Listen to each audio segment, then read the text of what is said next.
kami tinggal di daerah rawan bencana, sehingga komunikasi sangat penting untuk menghindari dari bencana. Dulu ketika belum ada jaringan internet, kami hanya bisa membaca buku. Tapi kalau misalnya di rumah, kalau nggak ada buku, bagaimana? Tapi dengan adanya internet, dapat membantu kami untuk belajar dimanapun dan kapanpun. Terima kasih kepada Bakti Kominfo yang telah menyediakan akses internet di desa kami untuk meningkatkan kualitas pelayanan kepada masyarakat. Mengucapkan terima kasih kepada aplikasi Bidan Sehati dan alat Tele-CTG, karena kami sebagai bidan mempermudah kerja kami untuk menentukan kesejahteraan bayi dan menentukan faktor risiko kehamilan. Terima kasih.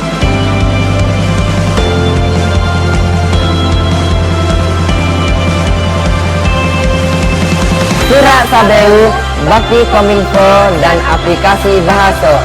Dengan tersedianya jaringan internet, Kini belajar bahasa Inggris di SMA Negeri 2 Sikora lebih mudah. Terima kasih Halodoc, sekarang konsultasi dengan dokter bisa kapanpun dan dari manapun pakai HP.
tunjukkan arah mana yang harus ku tempuh agar kita selesai seperti dulu. Bersama bayanganmu kasih, seakan-akan ku terjaga dari mimpi-mimpi, dari kehidupan yang selalu memeletakkanku, membuatku terluka akan segala-galanya. Hari ini, di hari ini, aku mencoba berdiri dan melangkah lagi. Bila esok sinar matahari akan bersinar lagi, aku akan menuju cita-cita yang pasti. Ba-ba-ba-da-da, ba-ba-da-da-di-da,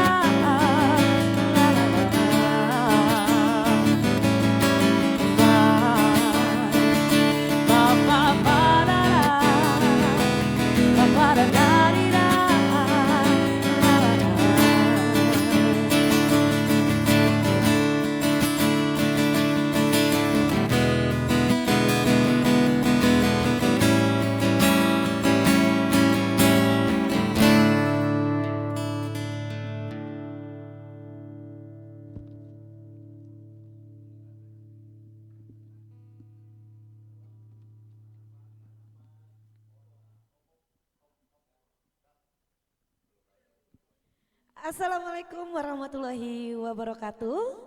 Selamat pagi, apa kabar Banjarnegara? Boleh dong kasih semangatnya. Wow, luar biasa sekali. Tentu pada hari ini perkenalkan saya Rani Ariska yang akan menemani seluruh para peserta dalam rangkaian acara seminar Merajut Nusantara dengan tema mendayagunakan teknologi digital untuk pemberdayaan ekonomi masyarakat. Nah, tentunya pada hari ini juga kami telah kehadiran ketiga narasumber yang sangat luar biasa. Jadi kepada seluruh para peserta pastikan tetap stay di tempat ya, jangan kemana-mana dan nyalakan kameranya nih. Apalagi dari Banjarnegara nih pesertanya udah semangat banget ya. Jadi harus tetap stay dan juga dinyalakan kameranya. Nah tentunya sebelum kita akan lanjut ke acara selanjutnya pada pagi hari ini, izinkan saya untuk membacakan ya susunan acara pada hari ini. Dimana tentunya nanti supaya kita menambah semangat kita di pagi hari ini, kita akan bersama untuk menyanyikan lagu kebangsaan Indonesia Raya. Nah setelah itu nanti kita akan ada doa bersama ya agar ilmu-ilmu yang diberikan oleh ketiga narasumber kita nih bermanfaat pastinya khususnya untuk para peserta dari Banjarnegara yang telah hadir pada pagi hari ini. Nah setelah itu tentunya inilah yang pastinya yang kita tunggu-tunggu, akan ada pembacaan materi atau pembawaan materi dari ketiga narasumber kita, yaitu adalah dari ketiga narasumber kita yang tentunya sangat luar biasa yang pada pagi hari ini yaitu telah hadir bersama kami. Profesor Dr. Henry Subiakto, Dr. Andes SHMA selaku staf ahli Menteri Kominfo. Ada juga Bapak Wahyu Hidayat selaku anggota DPRD Banjarnegara, dan tentunya kami hormati Bapak Dr. Andes Utut Adianto yang pastinya akan menyapa kita semua pada pagi hari ini. Nah ya, jadi tentunya pada hari ini jangan kemana-mana, pastikan tetap stay di tempat sampai dengan akhir acara nanti, karena tentunya di sini kita juga punya door prize, yaitu ada 10 e-voucher ataupun uang elektronik yang beruntung yang akan kita bagikan di akhir acara. Wah luar biasa banget bukan? Nah pastinya makin semangat dong untuk hari ini dan juga udah gak sabar ya, karena tentunya makan banyak untuk seluruh para pembicara kita yang akan memberikan materi-materi yang sangat bermanfaat. Nah pastinya kita juga akan persilakan kepada seluruh para peserta yang ingin bertanya untuk bertanya melalui kolom chat box. Namun sebelum itu coba cek kolom chat boxnya sekarang juga ya. Langsung silakan daftar ulang ya ataupun registrasi ulang dalam link yang ada di kolom chat box. Oke, udah siap semuanya? Udah semangat banget untuk Banjarnegara hari ini? Langsung saja untuk itu kita lanjut ke acara yang pertama, yaitu marilah bersama-sama kita menyanyikan lagu kebangsaan Indonesia Raya. Kepada hadirin kami persilakan untuk berdiri.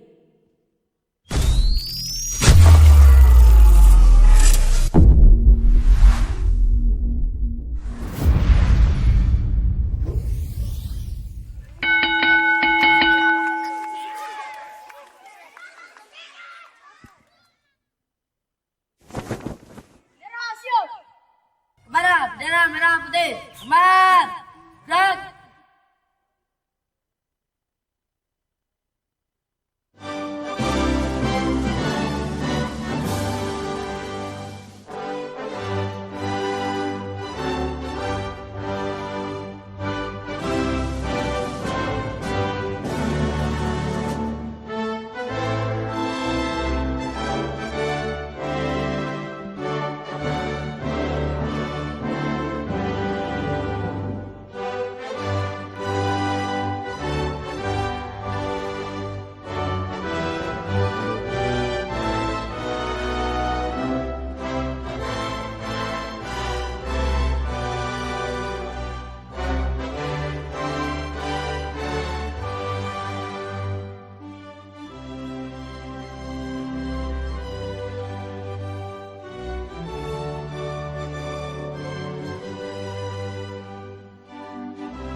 Baiklah, luar biasa sekali. Terima kasih semangatnya Banjarnegara.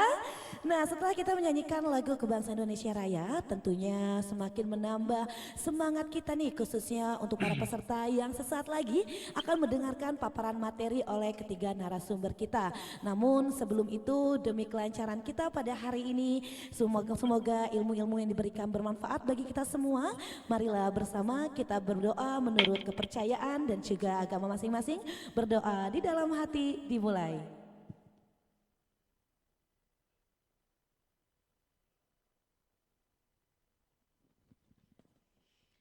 Berdoa selesai. Baik, gimana? Masih semangat? Harus semangat pokoknya ya.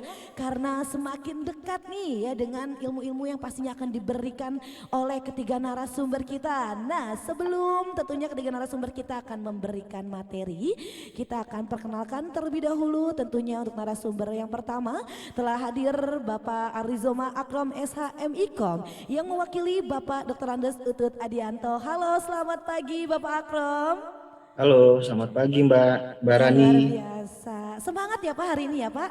Ya harus dong semangat. Harus dong, karena Pak Akrom nih memang biasanya selalu paling semangat ya Pak ya, sehingga semangatnya menular nih untuk kita, untuk saya maupun untuk masyarakat ataupun peserta yang ada di Banjarnegara. Boleh disapa dulu Pak Akrom untuk para peserta yang ada di sini, silakan. Selamat pagi peserta serta narasumber di Kabupaten Banjarnegara. Semoga dalam keadaan sehat-sehat terus ya. Itu Mbak. Baik, luar biasa sekali. Wah, semangat banget ya. Di hari Jumat Pak Akrom, terima kasih telah menyempatkan waktunya yang mewakili Bapak Dr. Andes Utut Adianto yang pada hari ini berhalangan hadir ya Bapak Akrom ya. Dan selanjutnya tentunya saya akan memperkenalkan narasumber yang kedua yang pastinya akan memberikan paparan dan materinya yang kami hormati Bapak Profesor Dr. Henry Subiakto, Dr. Andes SHMA selaku staf ahli Menteri Kominfo. Selamat pagi Prof. Selamat pagi, Assalamualaikum. Waalaikumsalam. Assalamualaikum warahmatullahi wabarakatuh. Baik, telah hadir Profesor Dr. Henry, telah hadir juga Bapak Arizoma Akrom. Tentunya izinkan saya mengundang narasumber kita yang ketiga yang kami hormati Bapak Wahyu Hidayat selaku anggota DPRD Banjarnegara. Selamat pagi Bapak Wahyu. Selamat pagi Mbak Rani, selamat pagi peserta pada pagi hari ini. Bapak. Alhamdulillah sehat. Assalamualaikum warahmatullahi wabarakatuh. Salam. Waalaikumsalam warahmatullahi wabarakatuh. Baik Bapak boleh disapa dulu Pak untuk peserta yang dari Banjarnegara Pak. Selamat pagi Ibu Bapak yang ada di Banjarnegara, apa kabar? Semoga selalu sehat ya. Mari kita ikuti acara pada pagi hari ini sebaik-baiknya. Semoga ada manfaatnya untuk masyarakat Banjarnegara. Terima kasih. Amin, tepuk tangan Amin. dulu untuk ketiga narasumber kita. Wow, luar biasa sekali tentunya telah hadir ketiga narasumber kita pada hari ini. Sebelum kita melanjutkan acara pada hari ini, kita boleh berfoto bersama terlebih dahulu ya Bapak ya. Bapak Akrom, Bapak Profesor Dr. Henry dan juga Bapak Wahyu Hidayat. Yuk, untuk semangat kita pada hari ini ya tentunya dengan ketiga narasumber kita berfoto bersama terlebih dahulu dengan Bapak Akrom yang mewakili Bapak Dr. Andes Utut Adianto, Profesor Dr. Henry Subiakto, Dr. Andes SHMA dan juga Bapak Wahyu Hidayat.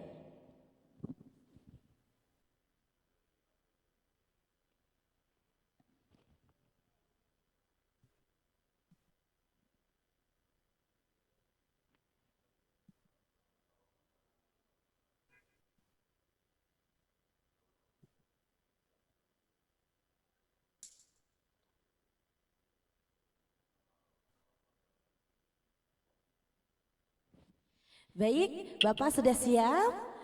Sudah siap ya, pastinya dari ketiga narasumber kita sangat semangat. Boleh kasih senyum yang paling semangat ya Pak. Yuk semuanya lihat kamera, boleh tangannya diangkat Pak, kasih mantapnya luar biasa. Wow, mantap banget ya pagi-pagi nih kita akan mendapatkan ilmu dari ketiga narasumber kita yang sangat luar biasa.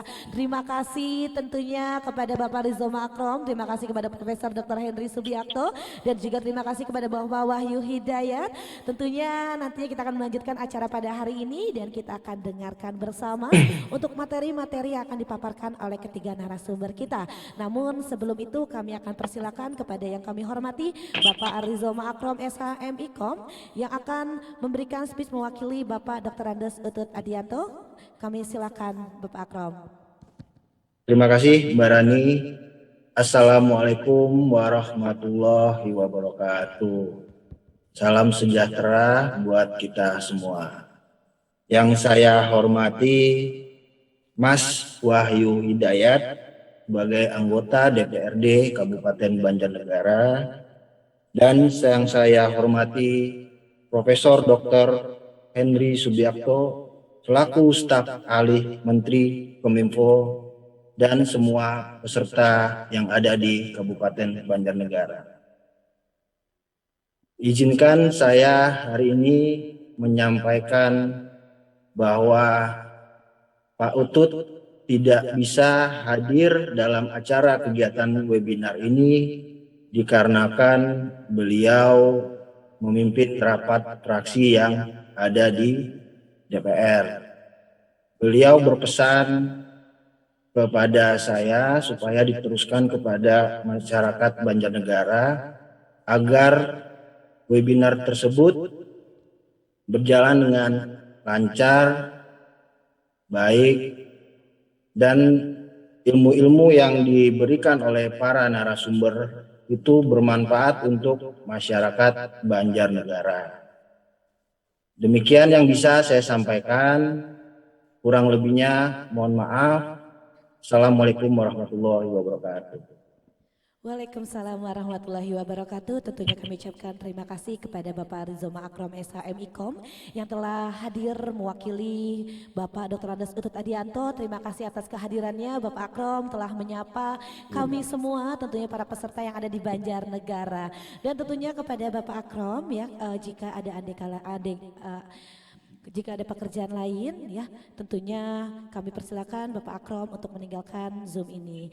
Baik, gimana, masih semangat?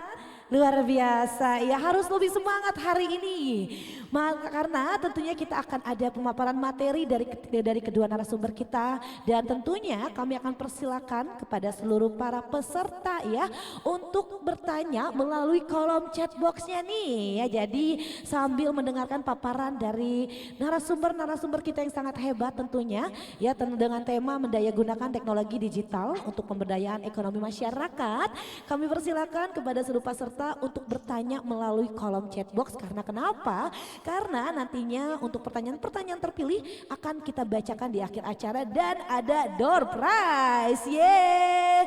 luar biasa sekali. Baik, gimana sudah siap Banjarnegara? Harus siap dong ya, karena saya juga udah gak sabar nih untuk mendengarkan ataupun mendapatkan ilmu-ilmu yang akan diberikan oleh narasumber-narasumber kita. Untuk itu langsung saja, tidak perlu berlama-lama lagi, kami akan persilakan narasumber yang pertama yang kami hormati, Bapak Profesor Dr. Henry Subiakto, Dr. Andes SHMA selaku staf ahli materi Kominfo. Kami silakan. Baik, Assalamualaikum warahmatullahi wabarakatuh. Alhamdulillah wa syukurillah, la haula wa la quwata illa billah. Yang terhormat Pak Akrom mewakili Pak Utut Adianto sebagai anggota DPR RI, Ketua Fraksi PDIP, dan juga berasal dari Dapil Jawa Tengah, khususnya Banjarnegara dan sekitarnya. Kemudian ada Pak Wahyu Hidayat dari DPRD Jawa Tengah. Kalau kita bicara mengenai pemberdayaan ekonomi masyarakat, memanfaatkan teknologi digital, ini memang sesuatu yang sangat menarik, karena Indonesia sebagaimana kita ketahui ketika kena pandemi selama 2 tahun, ekonomi kita termasuk ekonomi yang cepat pulih, termasuk katakanlah pertumbuhan itu tidak terlalu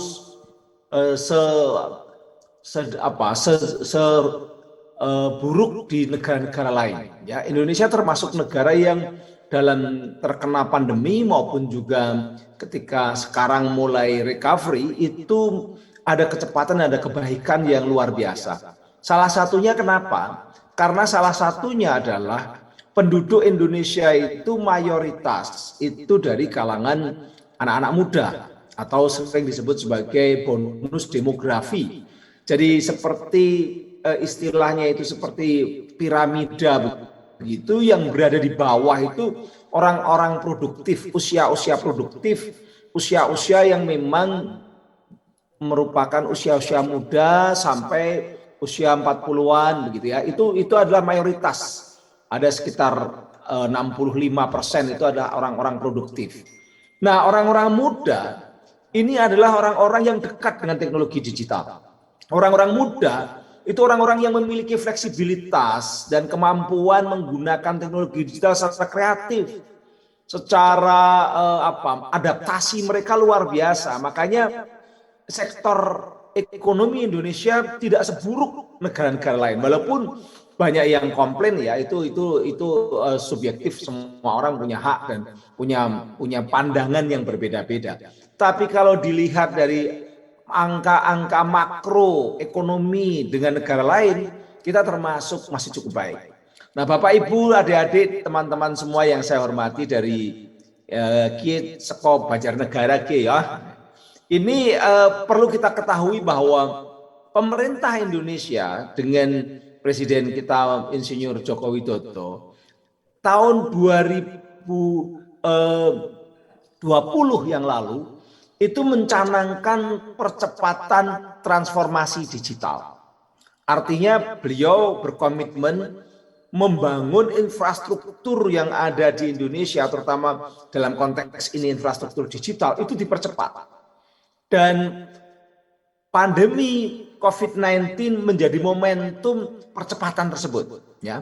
Kenapa? Karena memang boleh dikatakan gara-gara pandemi di mana kita harus work from home, harus tidak boleh ke sana kemari karena ada PSBB dan sebagainya.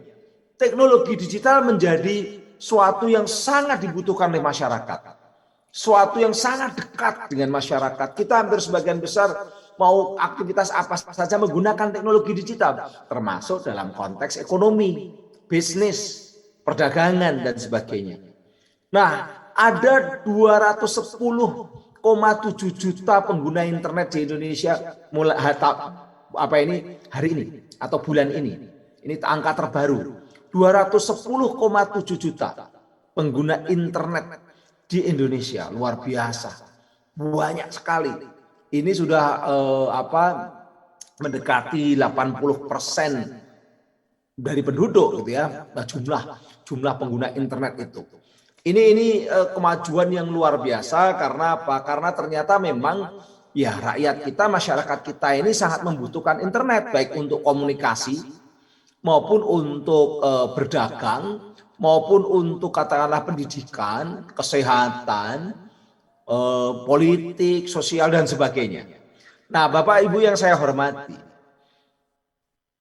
Indonesia tadi kalau kita katakan ekonominya tidak kalah dengan negara-negara lain, bahkan kita termasuk negara yang cukup baik gitu ya dalam konteks sekarang, karena kita menjadi negara nomor 7 di dunia dari kekuatan besaran ekonominya. Ini diprediksi oleh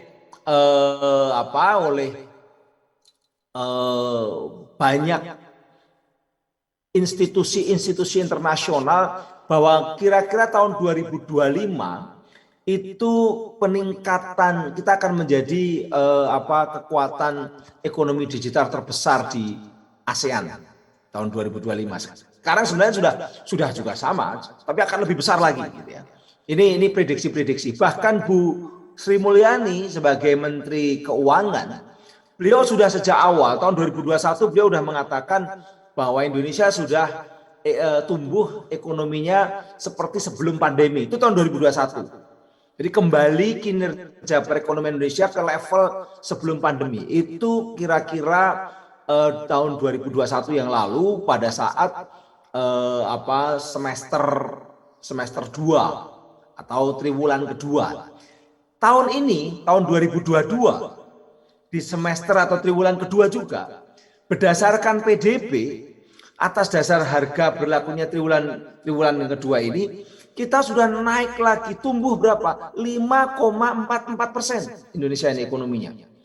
Di tengah ekonomi dunia yang konon katanya banyak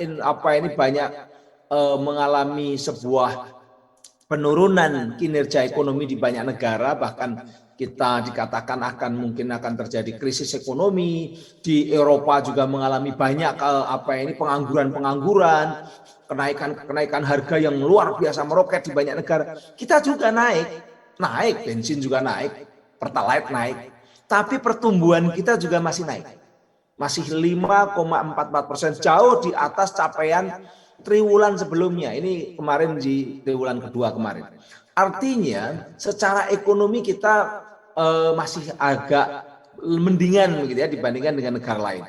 Bahkan kalau menurut Facebook Bain and Company, mereka memprediksi bahwa ekonomi digital Indonesia, terutama tentang ekonomi online, itu tahun 2025 akan tumbuh sekitar 3,7 kali lipat dibandingkan sekarang.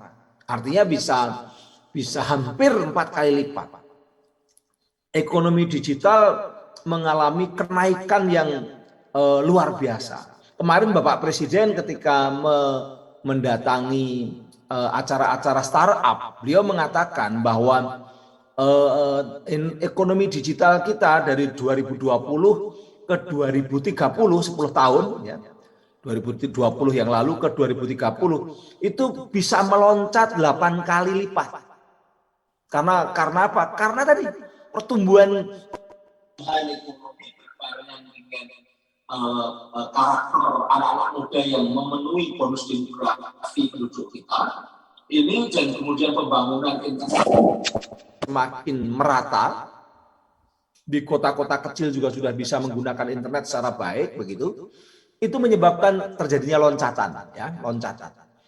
Padahal kita ini negara yang sudah masuk dalam urutan nomor 1 untuk negara yang pertumbuhan e-commerce-nya tercepat. Tahun 2021 kita udah dicatat oleh Databox bahwa Indonesia melebihi Meksiko, Filipina, Kolombia, Uni Emirat Arab, Saudi Arabia, Israel, India, dan Tiongkok dalam hal kecepatan. Kecepatan apa? Kecepatan pertumbuhan orang-orang yang menggunakan e-commerce, yang jual beli online, yang sekarang pakai Shopee, pakai Tokopedia, itu semakin meningkat cepat sekali. Dan kita melebihi negara-negara lain ekspansinya.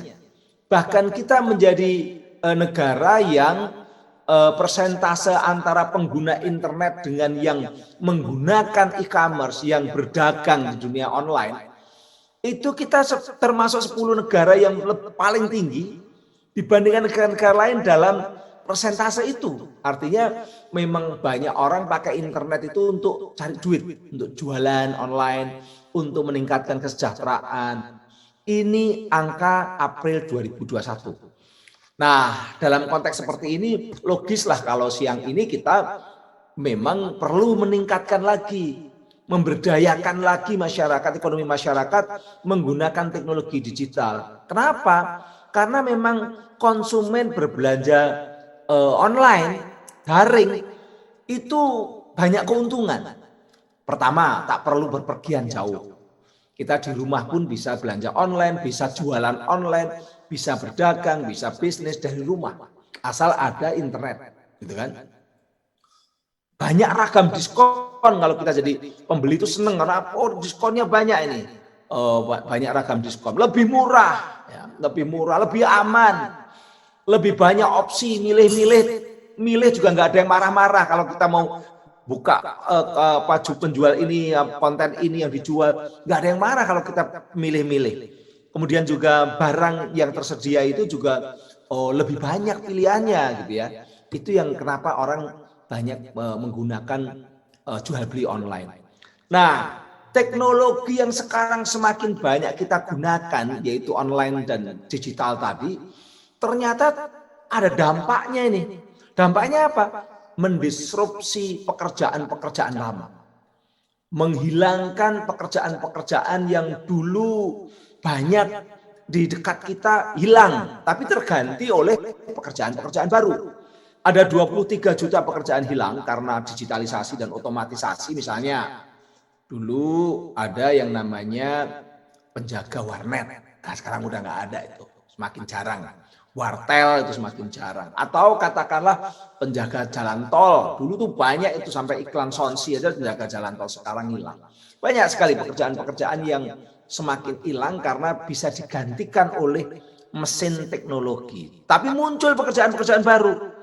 Seperti apa? Ya kalau sekarang misalnya ada yang jadi YouTuber, jadi selebgram, jadi buzzer, influencer, macam-macam. Nanti akan saya tunjukkan bagaimana profesi-profesi baru. Teman-teman, Bapak Ibu yang saya hormati, ketika Indonesia sedang transformasi digital, yaitu perubahan besar-besaran dari dunia yang dulunya aktivitasnya dunia fisik ke digital, di mana pekerjaan-pekerjaan tadi ada yang menghilang, termasuk nanti ke depan itu yang hilang itu kasir itu akan menghilang, teller bank itu akan semakin sedikit menghilang.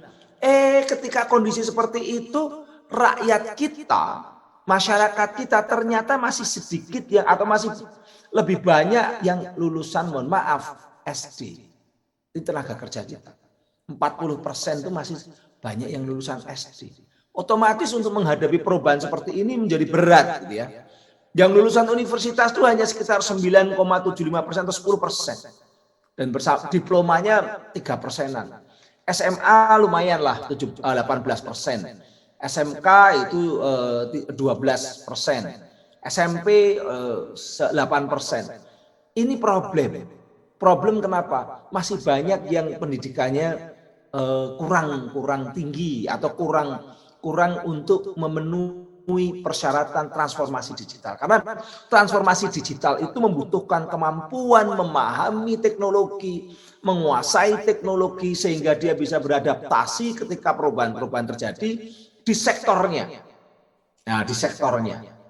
Nah, karena begitu, karena masih ada persoalan, maka perlu suatu gerakan yang namanya literasi digital. Siang ini kita melakukan literasi, itu salah satunya adalah meningkatkan kemampuan pengetahuan mengenai teknologi digital.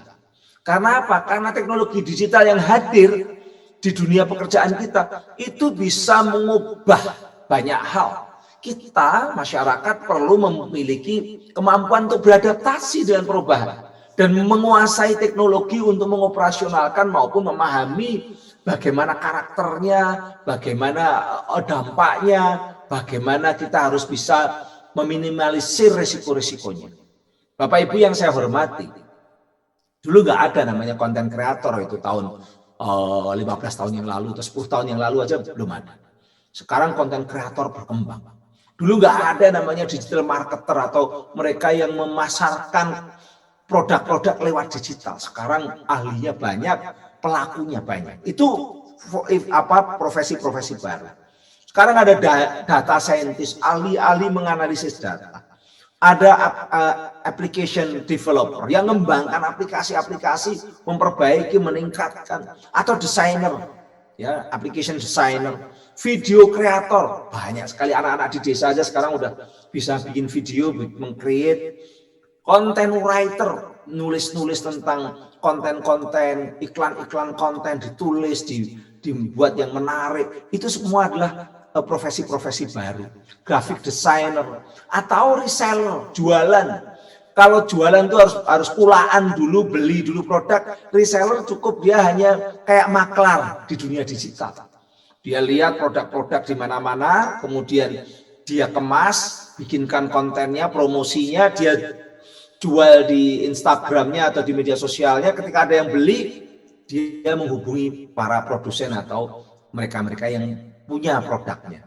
Ini namanya reseller, dropship. Dulu nggak ada kayak gitu. Dulu adanya maklar, tapi maklar nggak di dunia digital. Sekarang ada lagi namanya search engine evaluator. Apa itu? Pekerjaan yang mengevaluasi search engine. Oh, saya pasang iklan di Google, kok nggak muncul ya? Munculnya kok keliru ya? Nah, itu sekarang ada orang-orang yang mengevaluasi, dipekerjakan oleh perusahaan-perusahaan besar-besar di Amerika, di Kanada, di Australia. Dari mana mereka melakukan pekerjaannya? Ada yang di Jogja, ada yang di Semarang, bahkan mungkin ada juga yang di Wonosobo atau di di Banjarnegara, dekat Sipon misalnya begitu. Semua orang bisa jadi search engine evaluator kalau dia belajar, dia mampu. Atau social media evaluator, banyak sekali sekarang. Ada juga namanya transcriber. Transcriber itu konten-konten dari berbagai negara yang masuk Indonesia, yang dilihat orang-orang Indonesia, dibuatkan transkripnya. Ada translate-nya dalam bahasa Indonesia, ada keterangannya, dimudahkan komunikasinya supaya orang Indonesia bisa nyaman. Negara lain juga begitu, dibuatkan transcriber. Ini ada yang alumni UGM, ada yang alumni Undip, alumni di Jakarta sana. Ini berkembang sekarang. Ini semua adalah kesempatan pekerjaan anak-anak muda yang kadang-kala banyak yang belum diajarkan di universitas. Sekarang muncul sebagai profesi baru. Padahal nggak diajarkan. Yang penting pinter, mau belajar, mau terutama bisa menguasai bahasa asing, Inggris. Nah, dan mengikuti perkembangan teknologi, bisa mengoperasionalkan, bisa mereka jadi profesi-profesi baru itu. Perubahan-perubahan ini membutuhkan talenta-talenta yang akhirnya pemerintah harus melatih, harus membuat beasiswa untuk menyiapkan talenta-talenta atau orang-orang SDM yang siap menghadapi perubahan-perubahan ini. Indonesia ini butuh 600.000 tiap tahun orang-orang yang punya talenta baru.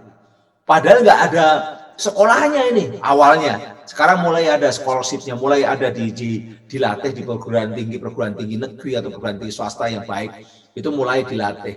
Ada juga yang tanpa ikut pelatihan, tapi dia belajar sendiri. Nah, seperti tadi yang saya sampaikan, karena punya kemampuan bahasa. Nah, ini mereka memasuki pekerjaan-pekerjaan. Anak-anaknya bekerja dari mana? Ada yang tetap dari desa. Asal ada internet, dia bisa kerja dari desa, misalnya di Kledung, misalnya begitu. Kerjanya dari desa atau di Kretek atau di mana, karena ada internet. Tapi dia digaji dengan standar dari Australia, dari Kanada. Itu yang terjadi. Asal memiliki kemampuan bahasa dan kemampuan teknologi. Serta kemampuan untuk tadi, kebutuhan-kebutuhan tertentu. Itulah sekarang yang disiapkan oleh pemerintah. Ini memang bukan pekerjaan mudah ya, karena merubah tradisi, merubah orientasi, merubah cara berpikir yang pekerjaan dulu itu secara fisik, sekarang enggak. Pekerjaan itu kalau dulu harus datang orangnya, sekarang tidak. Orangnya bisa di mana saja, asal menguasai teknologinya. Dan itu bersamaan tumbuhnya dengan munculnya banyak startup di Indonesia. Ada Gojek, ada Tokopedia, Traveloka, Bukalapak, ada OVO, ada Dana, ada Ruang Guru. Sekarang guru pun bisa ngajar dari jauh. Halo dok, dokter juga bisa memberikan konsultasi bahkan diagnosis dari jauh. Menyembuhkan orang dari jauh. Ini semua adalah karena teknologi digital yang membuka peluang bahwa yang namanya pekerjaan itu, the world is flat, dunia itu semua punya kesempatan yang sama asal ada teknologi. Ini yang sekarang terbaru. Nah makanya anak-anak kita dorong untuk mengikuti, untuk siap terhadap perubahan-perubahan ini. Termasuk ya ada juga yang jadi pembuat konten, bikin konten kreator. Banyak sekarang terkenal, ada Atta Halilintar, ada Raffi Ahmad, ada macam-macam itu konten-konten kreator tuh, ada Aukarin, ada banyak, bahkan di Banjarnegara aja ada, di Semarang ada, di Magelang ada, di Klaten ada, di mana-mana ada konten kreator. Karena apa? Karena masyarakat Indonesia bahkan dunia waktunya dihabiskan di dunia digital, maka butuh dia hiburan, butuh dia informasi, dia butuh konten untuk dilihat. Itulah makanya muncul kesempatan konten kreator sebagai profesi yang menarik dan dibutuhkan. Ya, semakin populer orang dengan subscribersnya banyak, followernya banyak, dia rezekinya banyak, pendapatannya banyak. Bahkan kadang-kadang bisa melebihi media-media konvensional seperti itu. Makanya coba Anda lihat ya. Itu ada pimpinan redaksi TV One, Pak Karni Ilyas, bikin konten kreator. Udah tua loh Pak Karni itu. Orang tua saja bisa bikin konten, bikin podcast, bikin jadi YouTuber dan konten kreator. Diskusi-diskusi. Dia pindahkan bukan hanya semua di TV-nya, dia bikin sendiri pribadi. Kenapa? Karena pendapatan pribadinya banyak. Kalau dia jadi konten kreator. Raffi Ahmad ngetop di TV, bikin jadi konten kreator. Deddy Corbuzier jadi konten kreator. Banyak sekali, tidak hanya yang orang-orang terkenal, orang-orang tidak terkenal pun jadi konten kreator. Saya kemarin diwawancara oleh Dr. Richard Lee mengenai undang-undang ITE dan berbagai hal di situ. Ini dokter masih muda dan dia memiliki spesialisasi di bidang kecantikan, tapi dia lebih suka menjadi konten kreator. Kenapa? Pendapatannya ternyata tidak kalah dengan dokter. Sama dengan si Aukarin tadi. Aukarin itu dulu masuk ke Fakultas Kedokteran UI, sekolah di sana karena bapaknya seorang angkatan laut yang dokter ahli mata, ibunya dokter gigi, ingin anaknya si Aukarin itu jadi dokter, disekolahkan ke Fakultas Kedokteran. Tapi dia malah keluar, akhirnya jadi konten kreator. Tapi ketika jadi konten kreator yang awal-awalnya bapak dan ibunya kecewa dan marah, lama-lama diterima, bahkan pendapatan si Aukarin lebih besar dibandingkan bapak dan ibunya. Konten kreator bisa memunculkan pendapatan yang cukup besar. Baik itu konten di bidang kesehatan, bidang politik, saya juga bikin-bikin gitu ya. Bidang kuliner, begitu banyak gitu. Masak-memasak, konten kreator bidang teknologi, gadget, dan sebagainya. Banyak sekali. Bahkan kalau bapak ibu adik-adik itu cari, searching ya, kita ini sekarang era namanya abundance, era abundance itu era kelimpahan ilmu pengetahuan. Mau cari apa aja ada. Mau cari tutorial gimana ya caranya ganti ban mobil Fortuner terbaru misalnya begitu. Ada yang bikin tutorialnya. Gimana caranya belajar bahasa Arab? Ada tutorialnya. Bagaimana membaca Quran? Ada tutorialnya. Semua ada tutorialnya. Konten kreator itu kerjaannya. Nah, itulah makanya yang penting kalau mau jadi konten kreator rajin baca, mencatat ide-idenya, pelajari audiens apa yang dibutuhkan, bikin konten-konten yang orisinil, koneksi internetnya harus bagus, lalu dia buat yang menarik. Nah, dan tidak boleh puas, harus bikin terus yang baru, selalu dievaluasi. Itulah tips konten kreator. Di luar konten kreator ada nggak? Ada. Apa itu? Jualan online. Dagang online, pakai UMKM, jualan macam-macam, apapun mau bisa dijual sekarang dengan online, maka pasarnya tidak lagi hanya di Banjarnegara, tapi produknya dari Banjar, dari mana Wonosobo gitu, tapi bisa dijual kemana saja karena pasar kalau namanya online itu borderless. Tidak hanya di Jawa Tengah, tapi bisa sampai Jawa Timur, Jawa Barat, bahkan luar negeri, California, Kaliurang, Kali Kepiting, mana aja, luas sekali. Tidak terbatasi oleh tempat dan waktu, memangkas biaya karena apa? Karena kita bisa usahanya itu tidak harus di jalan raya, pinggir jalan raya. Mau di pinggir kuburan juga tidak ada masalah, di masuk kampung nggak ada masalah. Yang penting ada internet, ada kreativitas. Nah itu yang kenapa lalu jualan online itu sekarang berkembang pesat, dan Indonesia tadi saya katakan negara yang nomor 1 kena peningkatan e-commerce-nya. Nah, apalagi sekarang ada namanya Undang-Undang Cipta Kerja yang sudah dibuat oleh DPR, itu memudahkan bikin usaha, memudahkan cari kredit, memudahkan urusan-urusan perizinan dan lain-lain. Harus dicoba. Teknologi digital itu bukan hanya untuk marketing saja, tapi juga perlu untuk mengembangkan produknya ini semakin baik. Yang kita jual semakin baik karena kita bisa compare dengan negara lain, bisa belajar dari mana-mana, compare dari daerah mana-mana. Teknologi digital memudahkan banyak hal. Bahkan sekarang kebetulan saya punya menantu ya, itu jualan ikan cupang. Ikan cupang itu ternyata bisa dikemas, dikirim ke Jepang. Cupang dikirim ke Jepang, ke Italia, ke Jerman, masih hidup dan di sana dikembangkan, kemudian dijual di sana.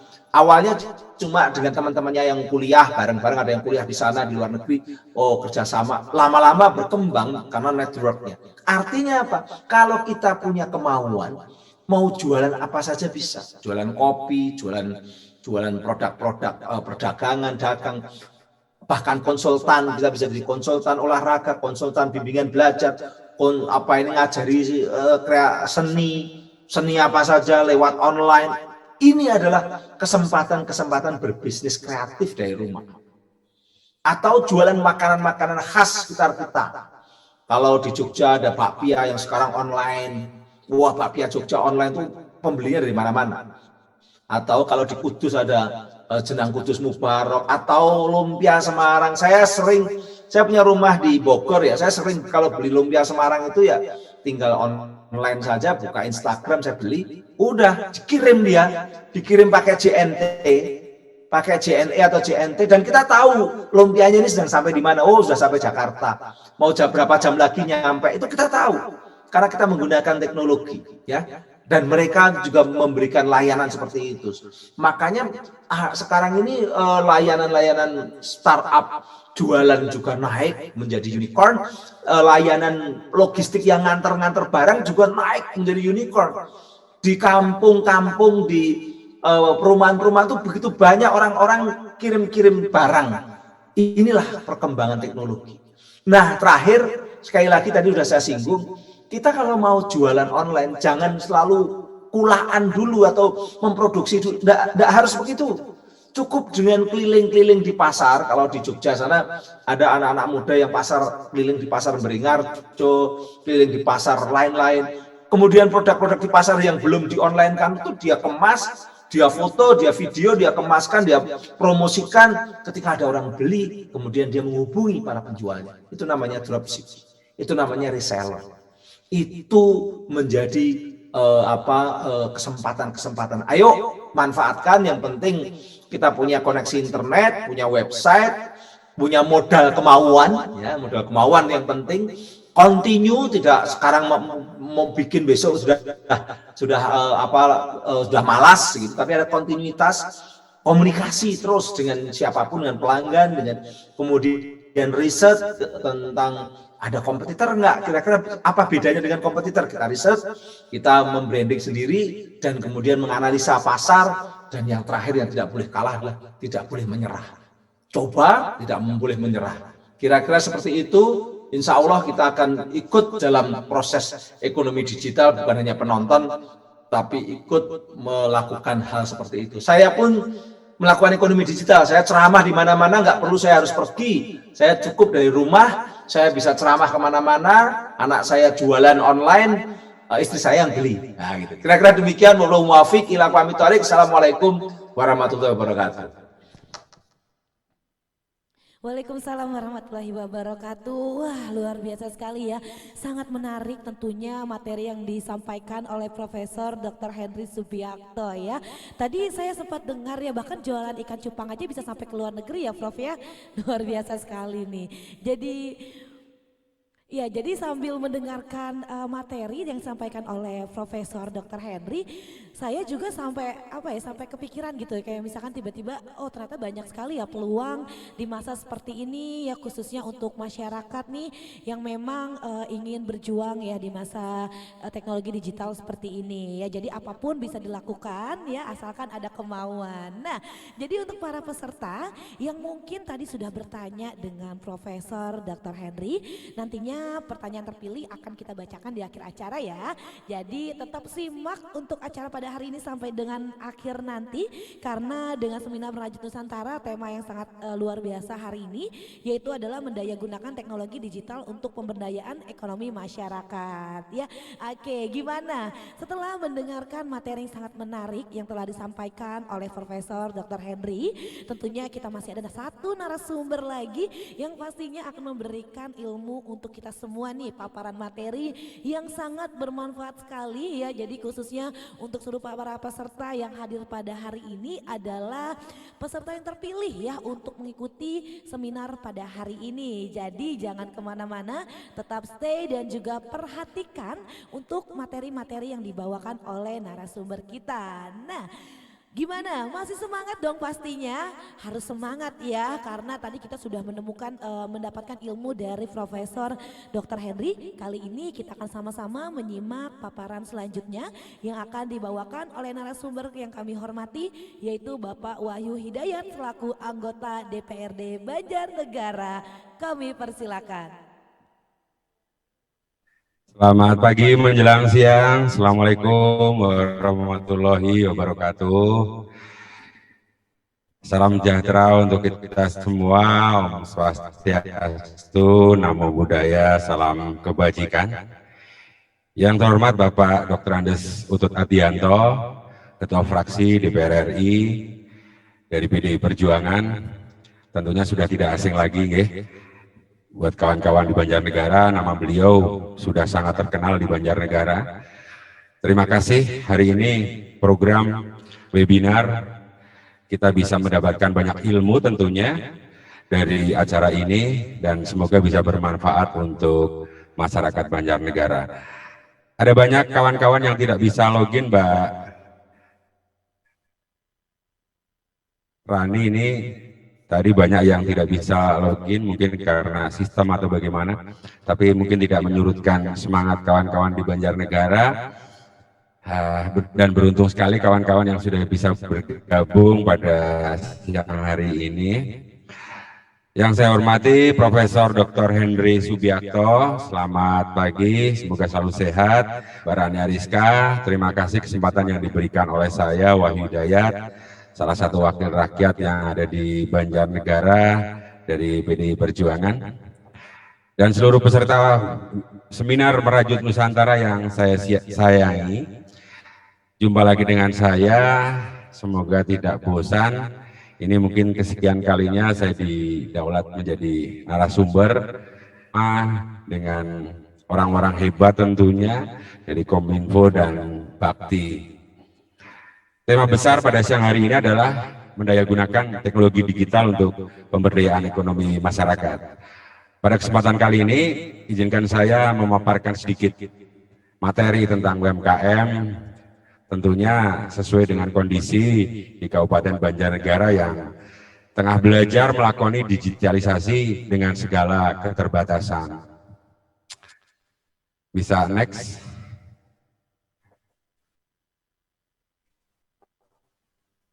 Kabupaten Banjarnegara memiliki banyak potensi industri kecil.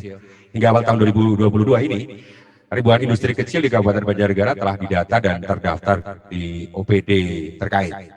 Agroindustri atau kegiatan yang memanfaatkan hasil pertanian sebagai bahan dasar ini cukup tinggi, dilakukan oleh 19 ribuan unit usaha.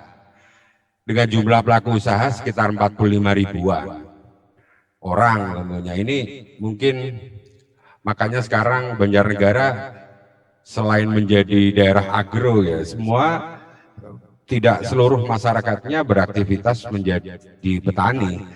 Bahkan sekarang banyak yang beralih menjadi pengusaha, usaha kecil, dalam hal ini di bidang agroindustri.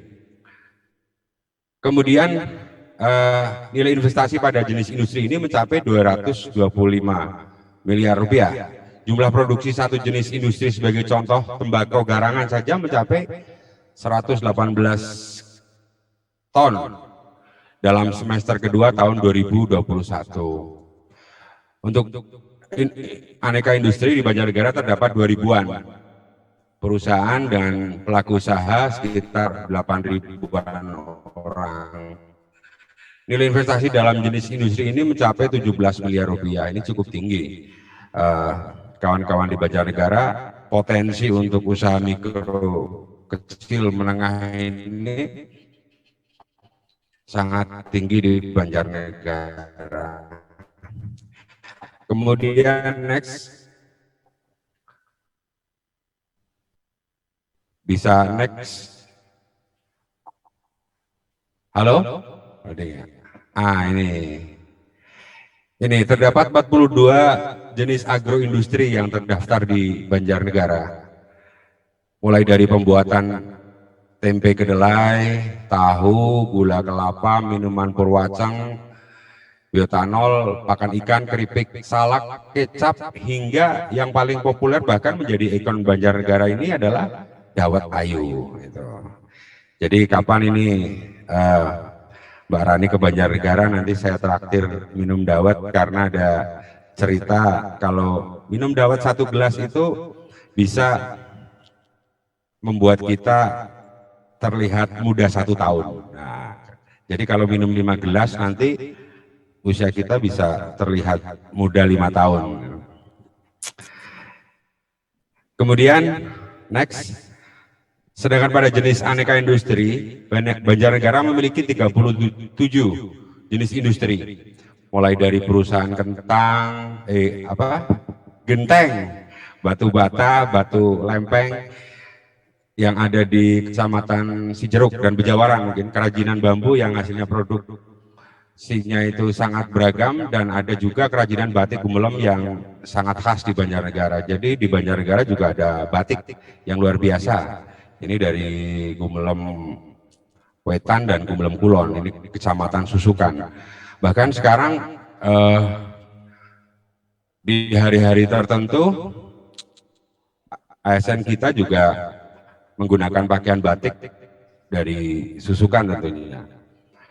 Kemudian next, program UMKM Go Digital ini menurut saya sangat bagus ya, karena artinya sama dengan upaya penguatan UMKM sebagai dampak pandemi COVID-19 yang memaksa kita untuk meminimalisir tatap muka dan membuat kita terbiasa memanfaatkan teknologi untuk berbagai transaksi dan komunikasi, ternyata mengandung peluang untuk menguatkan UMKM kita. UMKM yang terbukti paling tangguh bertahan dan dari badai pandemi ini bisa memanfaatkan teknologi digital untuk menjangkau pasar yang lebih luas tanpa batas geografis. Asalkan terjangkau jasa pengiriman, transaksi apapun menjadi oke. Dengan teknologi, para pelaku UMKM tidak membutuhkan tempat usaha yang strategis. Bisnis bisa dijalankan di rumah atau di tempat manapun yang tersedia. Para pelaku UMKM tidak memerlukan biaya sewa tempat lagi tentunya. Artinya mereka juga tidak harus memiliki lokasi bisnis untuk memasarkan produknya ke pasar. Dengan pengelolaan dan manajemen yang handal, digitalisasi di UMKM ini juga membuka peluang para pelaku UMKM bisa mendapatkan pendapatan yang tidak terbatas. Sinergi dengan apa yang disampaikan oleh Prof. Henry tadi, kebijakan-kebijakan dari pemerintah pusat juga sekarang sangat membuka ruang bagi kawan-kawan yang ada di Banjarnegara untuk memulai usaha UMKM ini untuk meningkatkan perekonomian yang ada di Banjarnegara. Kemudian next,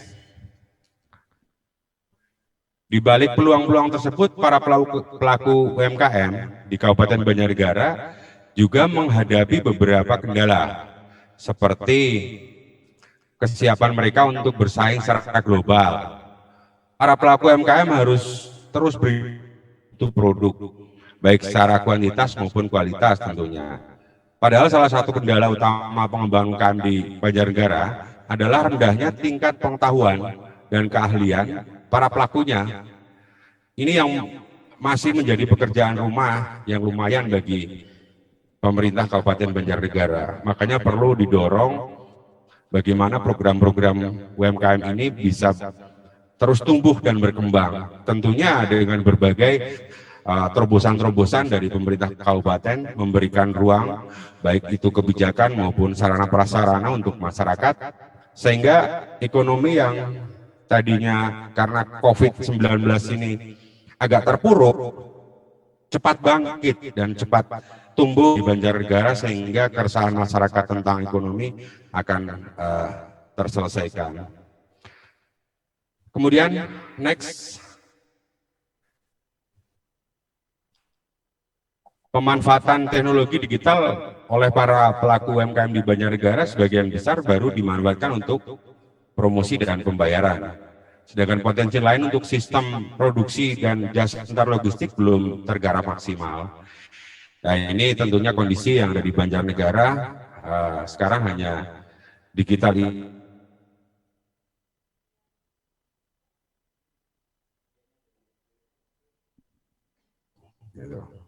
Kemudian bisa lanjut slide.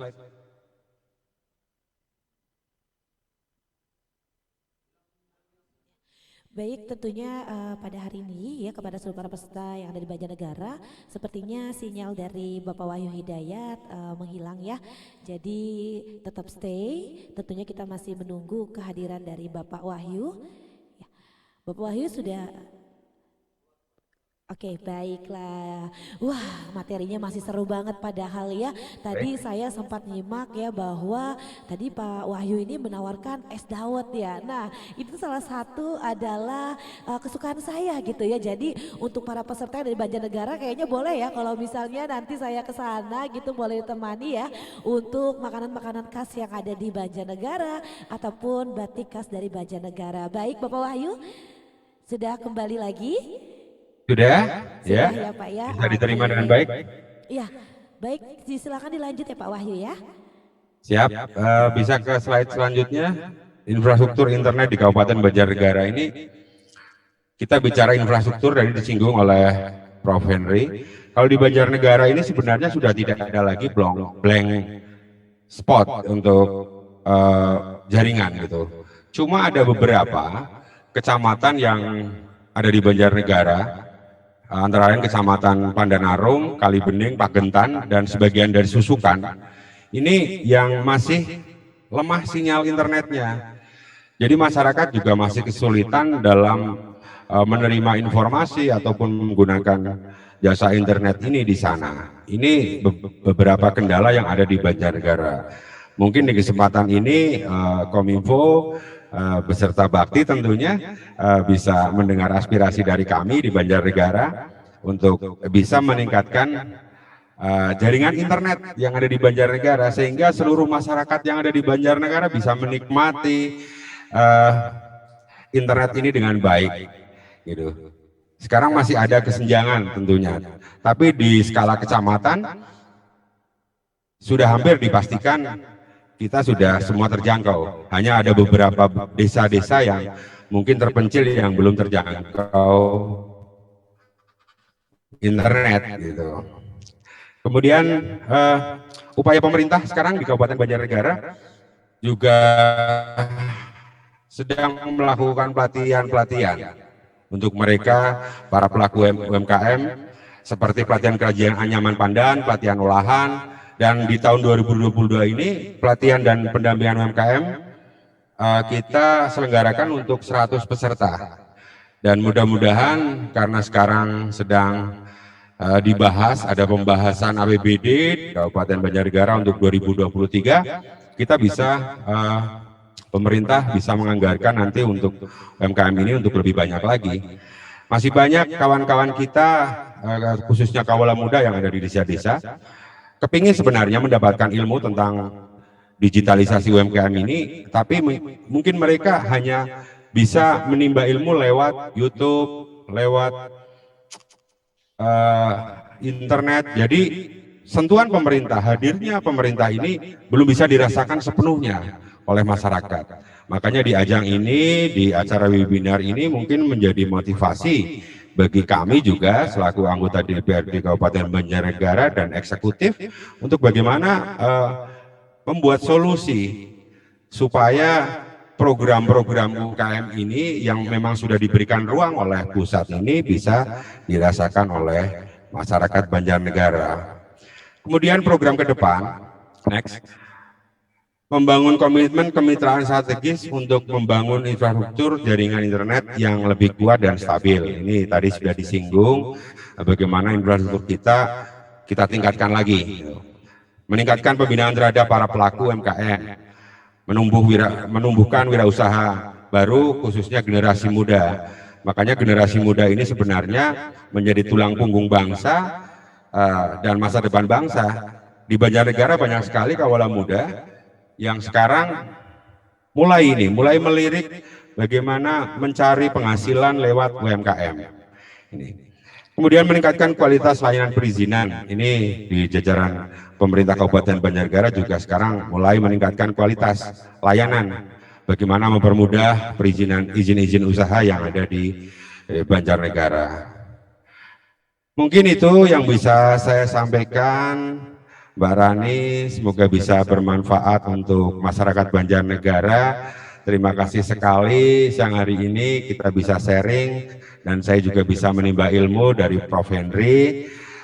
Sekali lagi, dawet ayu manis rasanya, saya Wahyu. Sampai jumpa. Assalamualaikum warahmatullahi wabarakatuh. Waalaikumsalam warahmatullahi wabarakatuh. Bapak Wahyu Hidayat, terima kasih atas materinya. Nanti kembali lagi ya Pak ya, karena kita lihat banyak sekali dari para peserta yang sudah mengajukan pertanyaan melalui kolom chat box ya. Nah, gimana materinya? Sangat luar biasa ya, dari materi yang pertama sampai dengan materi yang kedua ini pastinya sangat bermanfaat ya, khususnya untuk seluruh para peserta yang berada di Banjarnegara ya, mungkin yang ingin melakukan usaha ya untuk khususnya UMKM di era digital seperti saat ini. Nah, tentunya untuk seluruh para peserta boleh langsung bertanya ya melalui kolom chat box. Jadi untuk pertanyaan ditujukan kepada Profesor Dr. Henry atau ditujukan kepada Bapak Wahyu Hidayat, boleh silakan bertanya ya sekarang juga di kolom chat box, karena untuk pertanyaan-pertanyaan terpilih yang akan kita bacakan pastinya akan mendapatkan door prize. Yeay, luar biasa, pastinya makin semangat telah mendapatkan materi dari kedua narasumber dan pastinya banyak sekali ilmu-ilmu yang sangat bermanfaat khususnya untuk bekal kita ya, khususnya untuk UMKM yang ada di Banjarnegara. Nah, karena masih semangat kita akan persilakan untuk seluruh para peserta sekali lagi untuk bertanya melalui kolom chat box ya, sambil mengetik pertanyaan kita sambil nyanyi-nyanyi bareng dulu yuk supaya lebih semangat lagi. Langsung saja beri tepuk tangan yang meriah The Cheer Stick.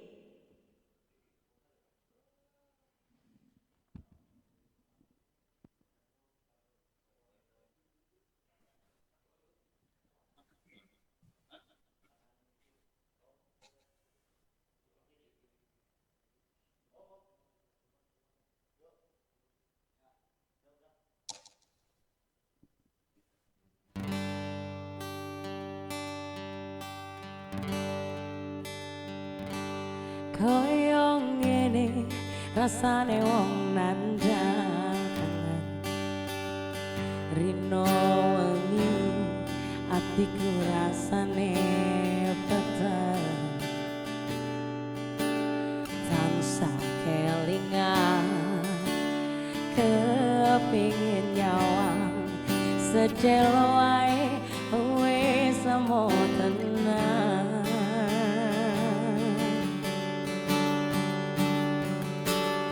Citra janji tekane kowe ngapusi nganti sepene suwene aku ngenteni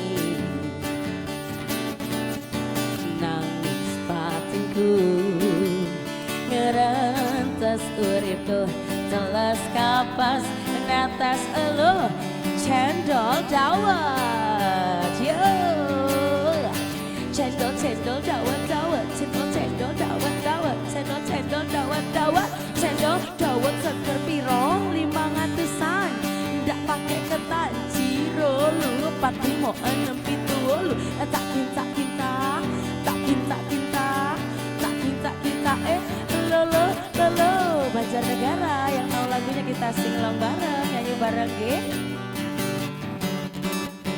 duduk kelambi anyar sing ning jero lemariku nanging pojok anyar sing mbok pamer ning aku hey.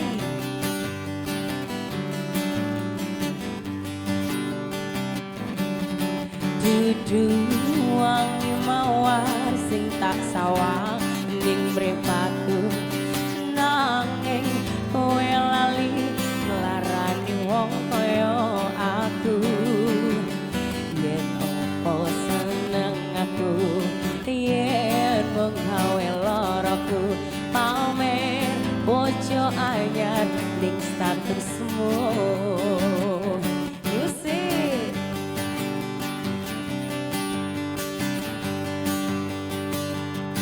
Citra janji tekane kowe ngapusi nganti sprene suwene aku ngenteni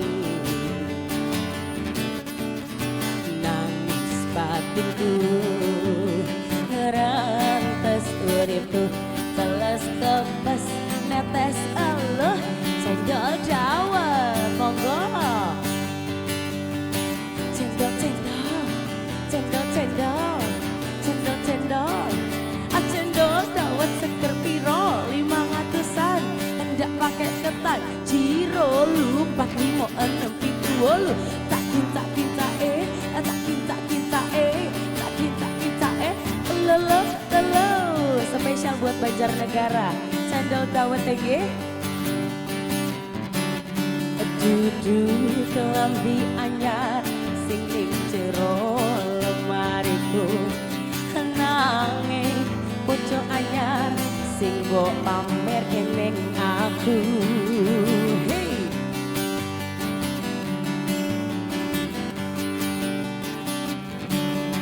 Duduk wangi mawar sing tak sawang ning mripatku nanging kowe lali nglarani wong kaya aku yen opo seneng aku yen mung gawe loroku pamer bojo anyar ning statusmu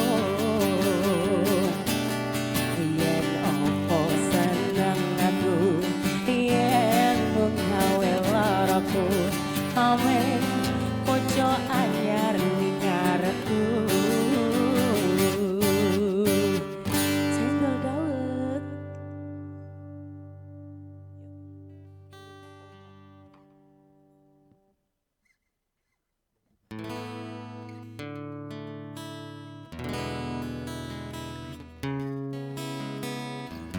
masih dengan tembang-tembang Jawi nih nggih. Kita nyanyi bareng spesial buat Banjarnegara.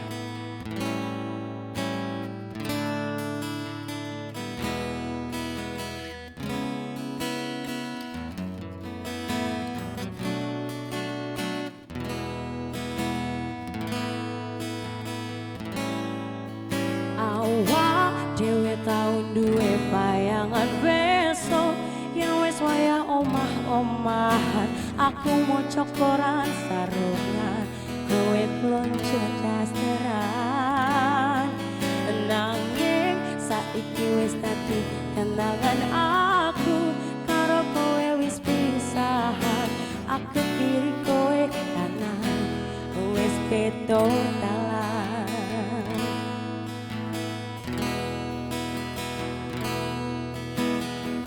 melaku bebarengan bendino sayang-sayangan kadang beda pilihan nanti tahun-tahunan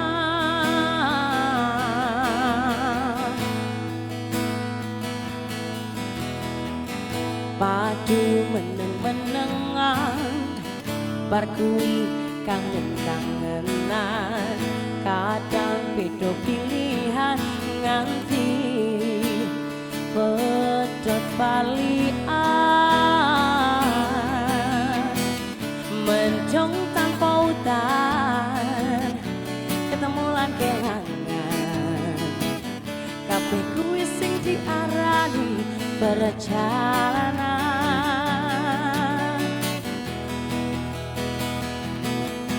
awak dhewe tau duwe bayangan besok yen wis wayah omah-omahan aku maca koran sarungan kowe plonco dasteran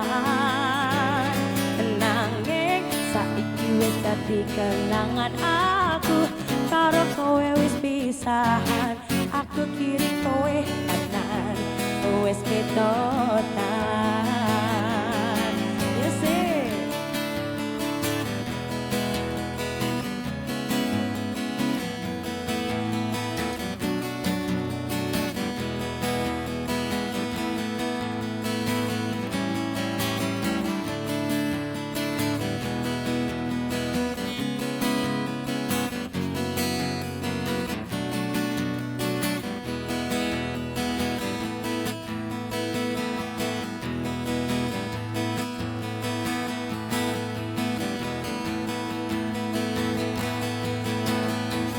mendung tanpa udan ketemu lan kelangan kabeh kuwi sing diarani perjalanan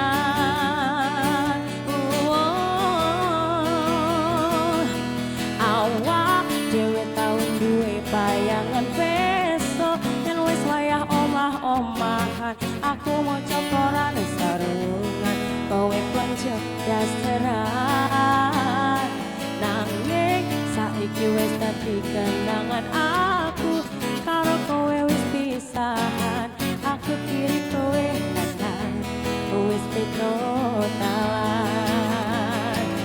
awak dhewe tau duwe bayangan besok yen wis wayah omah-omahan aku maca koran sarungan kowe plonco dasteran nanging saiki wis dadi kenangan aku karo kowe wis pisahan aku kiri kowe kanan wis petotalan aku kiri kowe kanan wis petotalan aku kiri kowe kanan wis petotalan terima kasih.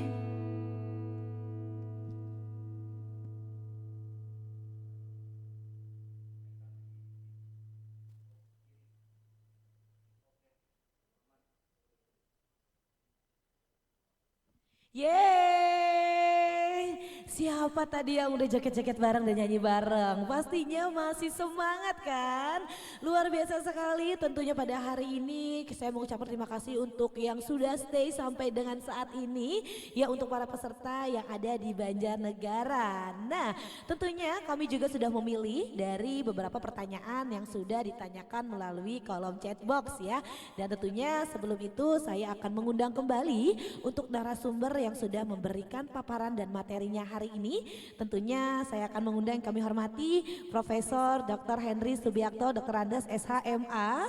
Dan juga kepada yang kami hormati Bapak Wahyu Hidayat untuk kembali bersama kami Bapak dan menjawab pertanyaan-pertanyaan dari peserta yang sudah bertanya melalui kolom chat box. Nah telah hadir dari kedua narasumber, halo Bapak, terima kasih materinya sangat bermanfaat sekali ya, dan juga semoga dengan ini dapat membuka peluang usaha khususnya untuk para peserta yang dari Banjarnegara. Baik Profesor dan juga Bapak Wahyu, bagaimana, sudah siap untuk menjawab pertanyaan-pertanyaannya Pak? Siap, siap. Sudah siap, baik. Untuk Siap. pertanyaan pertama, di sini ditujukan kepada Profesor Dr. Henry ya. Pertanyaan dari Putri Khairunisa. Pertanyaannya adalah, Indonesia merupakan pengguna e-commerce dan marketplace tertinggi di dunia. Pertanyaannya, apa hal ini dapat meningkatkan pendapatan Indonesia? Silakan dijawab untuk Profesor Dr. Henry. Ya, tertinggi itu dibandingkan persentasenya tertinggi ketika dibandingkan dengan jumlah pengguna internet. Jadi persentasenya, kalau pengguna tertinggi ya tentu saja negara yang penduduknya 1,6 miliar yaitu Cina. Di sana kan negaranya memang sangat besar penduduknya, jadi yang paling banyak ya di Cina. Nomor 2 itu di India dan kemudian Amerika, kita nomor 3. Nah, nomor 4 ya. Oleh karena itu tentu saja yang tertinggi dalam konteks persentase ini juga punya pengaruh yang besar. Salah satunya pendapatan. Kenapa? Karena dengan ekonomi yang berkembang terutama dengan digital itu berarti apa? Banyak orang mendapatkan penghasilan dari situ. Mendapatkan penghasilan itu nanti juga bisa dikaitkan dengan pendapatan untuk pajak dari negara. Negara juga bisa mendapatkan pajak penghasilan dan sebagainya. Jadi tentu saja ada masukan untuk pendapatan negara itu. Kalau masyarakatnya banyak yang nganggur, banyak yang tidak bekerja, tentu saja akan menjadi beban.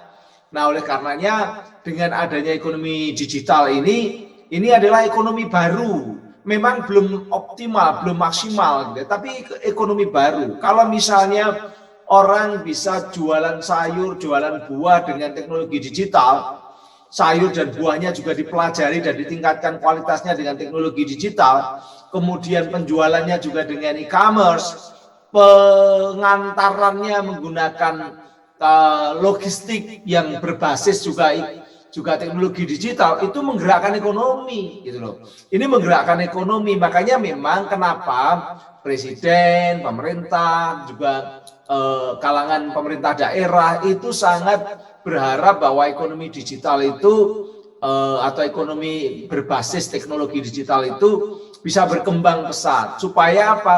Ya memang supaya masyarakatnya semakin sejahtera, semakin makmur. Masih jauh dari impian dan keinginan itu, pasti masih jauh. Tapi minimal kita tidak seperti negara-negara lain, kita mengalami pertumbuhan yang cukup signifikan.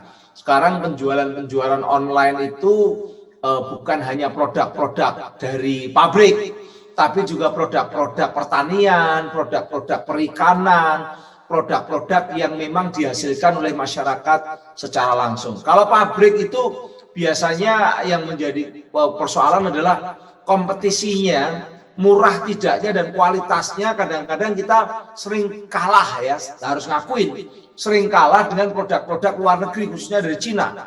Jadi untuk jual beli online itu kadang-kadang kalau misalnya untuk alat-alat atau apa, kita kalah karena mereka lebih murah dan lebih bagus. Tapi kalau untuk produksi masyarakat langsung, apakah itu produksi pertanian, produksi perikanan, kemudian produksi katakanlah kayak home industry, UMKM, kita lumayan bagus. Jadi kalau kemarin waktu pandemi itu misalnya masker buatan lokal dengan batik, dengan tenun, dengan macam-macam, itu tinggi sekali itu masuk ke pasar nasional gitu ya, karena sulit untuk disaingi oleh negara lain. Nah, konteks seperti ini yang perlu kita kembangkan. Masyarakat perlu mengembangkan bahwa potensi-potensi yang dimiliki dengan teknologi digital bisa berkembang pesat. Bukan hanya jualan, sekali lagi. Tadi saya contohkan, saya saja penceramah, saya dosen. Saya bisa ngajar di banyak tempat tanpa harus repot perjalanan secara fisik gitu ya. Ini sekarang saya ada di Bogor, saya bisa ketemu dengan teman-teman dari Banjarnegara. Nggak perlu harus sampai lewat Kledung. Kan begitu, ini kan luar biasa. Teknologi menyebabkan kita dimudahkan dalam banyak hal. Tinggal kita memanfaatkan teknologi itu untuk meningkatkan fungsi kapasitas diri kita masing-masing. Kira-kira demikian. Kalau Bapak Ibu itu memiliki kemampuan katakanlah ya ceramah, kemampuan pengajian, itu bisa pakai teknologi. Semuanya itu. Nah, kalau berdagang ya menggunakan teknologi. Mau menjadi pembeli yang mencari yang lebih murah juga menggunakan teknologi. Jadi teknologi ini adalah sesuatu yang memudahkan kita semua. Kira-kira demikian, Mbak. Terima kasih. Baik, terima kasih Profesor Dr. Henry atas jawabannya. Semoga membantu pertanyaan dari Ibu Putri Koirinisa ya. Baik, untuk pertanyaan yang kedua di sini ditujukan kepada Bapak Wahyu ya. Di sini telah hadir pertanyaan dari Bapak Sugeng. Pertanyaannya adalah bagaimana cara menekan angka inflasi negara dengan program UMKM di setiap daerah khususnya Banjarnegara. Mungkin dapat dijawab Bapak Wahyu, silakan. Saya coba menjawab ya Mbak Rani. Cara menekan inflasi dengan UMKM di Banjarnegara ya tentunya dengan meningkatkan pelaku-pelaku usaha UMKM. Sudah otomatis akan meningkatkan investasi yang ada di Banjarnegara. Gitu. Sekarang pelaku-pelaku usaha di Kabupaten Banjarnegara memang yang paling menjadi kendala adalah permodalan. Nah, ini membuka peluang tentunya bagi investor-investor dari luar Banjarnegara dan pemerintah tentunya bagaimana concern betul kepada warga masyarakat Banjarnegara yang menekuni usaha kecil ini. Di Banjarnegara potensinya luar biasa. Tadi saya jelaskan di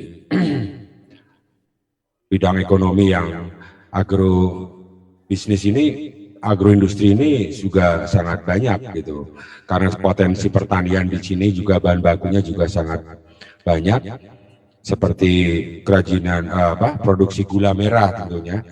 Ini juga perlu ada dukungan dari pemerintah, perlu ada investor-investor dari luar yang masuk di Banjarnegara. Nah, tinggal regulasi daripada pemerintah Kabupaten Banjarnegara ini memudahkan bagaimana investasi ini di Banjarnegara bisa cepat tumbuh, meningkat sehingga ekonomi di masyarakat Banjarnegara ini akan semakin pulih. Mungkin itu yang bisa saya sampaikan, Mbak. Baik, terima kasih atas jawabannya Bapak Wahyu. Semoga dapat membantu pertanyaan dari Bapak Sugeng maupun dari seluruh peserta yang telah mengikuti acara pada hari ini. Untuk pertanyaan selanjutnya di sini tujukan kepada Profesor Dr. Henry. Pertanyaan dari Ibu Marianita ya, Bapak ya. Pertanyaannya adalah jelaskan bagaimana cara agar kita bisa belajar jualan online dan cara memasarkannya. Nah, ini cocok banget nih untuk pertanyaan bukan cuma untuk Ibu Marianita, tapi untuk kita semua ya, Bapak Profesor Dr. Henry, mungkin dapat dijawab, silakan. Tadi sebenarnya presentasi saya adalah bicara mengenai persoalan itu, artinya sudah kita singgung ya. Memang berjualan online itu memiliki karakter yang berbeda dengan berjualan fisik. Karena kalau jualan fisik kita misalnya di pasar atau di rumah begitu ya, pembelinya ya yang hanya yang dekat secara fisik, yang jaraknya secara fisik. Tapi kalau online itu bisa melewati wilayah atau melewati tempat yang jauh karena satu ada teknologi yang menghubungkan kita dengan orang-orang yang jauh. Yang kedua ada aplikasi ataupun juga perusahaan yang bisa mengantarkan barang maupun transaksinya dengan namanya marketplace gitu ya. Nah, makanya Bapak Ibu kalau misalnya mau jualan, ini targetnya apa? Kalau targetnya itu memang sudah punya produk, lalu sudah punya kebiasaan jualan, lalu ingin meningkatkan penjualannya supaya tidak hanya di wilayahnya saja, ya harus kerjasama dengan marketplace. Karena marketplace itu akan membuat lebih aman. Marketplace itu apa? Misalnya Tokopedia atau Bukalapak, misalnya begitu. Yang kita jual itu kita taruh dengan akun yang ada di Tokopedia. Sehingga orang-orang yang masuk ke Tokopedia, mau belanja lewat Tokopedia, bisa lihat akun kita, bisa lihat produk kita. Dengan Tokopedia atau dengan Bukalapak atau namanya marketplace, lebih aman. Lebih amannya kenapa? Kita menjadi tidak atau sulit menjadi korban penipuan. Kalau jualannya di Facebook, jualannya di Twitter atau di Instagram, lalu ada pembeli langsung, dia minta misalnya tolong barangnya dikirim, misalnya tadi dawet ayu, wah saya jadi juga pengen minum dawet ayu ini. Misalnya ada yang mengemas dawet ayu ke dalam kemasan seperti kemasan yang kayak toko kopi kenangan atau kopi Starbucks gitu kan, udah dikemas-kemas gitu. Dawet ayunya dikemas seperti itu bisa dikirim. Ada yang minta supaya dikirim sekian jumlahnya, lalu dikirim. Kalau di Instagram atau Facebook ketika dikirim sudah nyampe, ternyata pemintanya atau yang ingin beli itu abal-abal, nggak bayar, abal-abal, jadilah persoalan. Karena apa? Nggak ada marketplace, nggak ada pihak ketiga. Tapi kalau ada pihak ketiga, ketika ada orang mau membeli, yang membeli itu disuruh untuk mentransfer jumlah tertentu yang dibeli. Uang yang ditransfer itu diterima oleh marketplace-nya. Setelah diterima, marketplace ngasih tahu, itu orang udah kirim uang, kamu kirim barangnya. Ketika barang sudah dikirim, maka lalu uang baru kemudian dikirim. Yang membeli juga aman, yang menjual juga aman kalau ada marketplace. Tapi kalau nggak ada marketplace, penipuan. Ada yang jualan, ini HP baru, murah, diskon 50%, udah kita bayar, ternyata nggak ada yang kirim karena penjualnya juga penipu. Bisa terjadi seperti itu. Makanya penjualan online, perdagangan online itu memanfaatkan marketplace. Marketplace itu adalah tadi Tokopedia, Bukalapak. Itu kalau konten-konten yang kita jual memang memungkinkan ya, memungkinkan seperti itu. Tapi kalau misalnya bulan puasa mau jualan makanan online, cukup hanya di kelurahan, ya bisa saja kita bagi-bagi WhatsApp grup sekelurahan, lalu yang beli pakai WhatsApp karena udah saling kenal, itu juga bisa. Jadi tinggal mau skopnya skop kecil, kelurahan, RW, RT, atau skopnya udah skop daerah bahkan nasional, lah itu pakai marketplace. Kira-kira demikian, Mbak. Baik, terima kasih Profesor Dr. Henry. Ya, yang pasti yang dapat kita ambil adalah dimulai dari lingkupan dulu ya Pak ya, gitu. Jadi kita jual dengan orang-orang yang kita kenal, lalu nanti kita akan lanjut ke sosial media atau segala macamnya. Terima kasih atas jawabannya Profesor Dr. Henry. Semoga dapat membantu pertanyaan dari Ibu Maria maupun kepada seluruh para peserta yang masih tetap stay sampai saat ini. Baik, untuk pertanyaan terakhir ditujukan kepada Bapak Wahyu, ya, di mana pertanyaan ini adalah dari Ibu Mahfirah. Ya, dari Ibu Mahfirah, yaitu adalah bagaimana supaya upaya maksimalkan pelatihan digital talent scholarship untuk para pelaku usaha UMKM di pelosok-pelosok. Mungkin dapat dijawab Bapak Wahyu, silakan. Baik, akan coba saya jawab. Jadi ini kembali lagi kepada pemerintah yang bekerjasama dengan Kominfo tentunya. Di pelosok-pelosok ini juga perlu disentuh infrastruktur yang harus ditingkatkan tentang jaringan internet juga. Ini menjadi pekerjaan rumah kita bersama. Tadi saya singgung, dan mudah-mudahan di Banjarnegara di tahun 2023 ini, tahun depan berarti kita bisa melakukannya secara maksimal itu.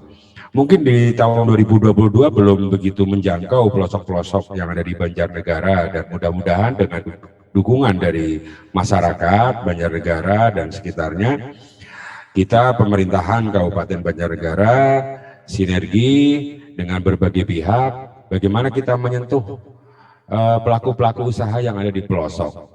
Tentunya ini perlu waktu, dan pemerintah Kabupaten Banjarnegara perlu menganggarkan ini sehingga program ini bisa langsung dirasakan oleh masyarakat yang ada di Banjarnegara. Tidak tertutup kemungkinan berbagai pihak dari luar, misal pihak swasta juga bisa melakukan ini untuk masyarakat. Ada beberapa BUMD dan BUMN yang ada di Banjarnegara juga bisa untuk mengalokasikan CSR mungkin untuk masyarakat, seperti seminar-seminar yang ada di pelosok-pelosok. Mungkin itu yang bisa saya sampaikan, Mbak Rani. Baik, terima kasih atas jawabannya Bapak Wahyu. Semoga menjawab pertanyaan dari Ibu Mahfira. Baiklah, berikut adalah pertanyaan terakhir Bapak Wahyu dan juga Profesor Dr. Henry untuk tetap stay di tempat. Kita akan memberikan ucapan terima kasih ataupun simbolis ya sebuah pelakat. Yang pertama akan kami tujukan kepada yang mewakili dari Bapak Dr. Andes Utut Adianto, yaitu selaku staf yang telah hadir bersama kami di sini. Kami persilakan untuk maju ke depan dan juga menerima pelakat yang akan diberikan sebagai ucapan terima kasih atas kehadirannya. Baik, silakan Bapak untuk maju ke depan.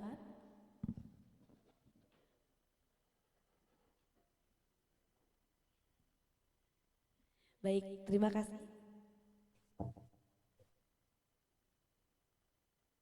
3, 2, 1. Baik, terima kasih Bapak telah mewakili Bapak Dr. Andes Utut Adianto yang telah berhalangan hadir pada hari ini. Selanjutnya kami akan menyerahkan pelakat secara simbolis kepada yang kami hormati narasumber yang telah mengisi materi pada hari ini, yaitu Bapak Profesor Dr. Henry Subiakto Dr. Andes SHMA selaku staf ahli Menteri Kominfo.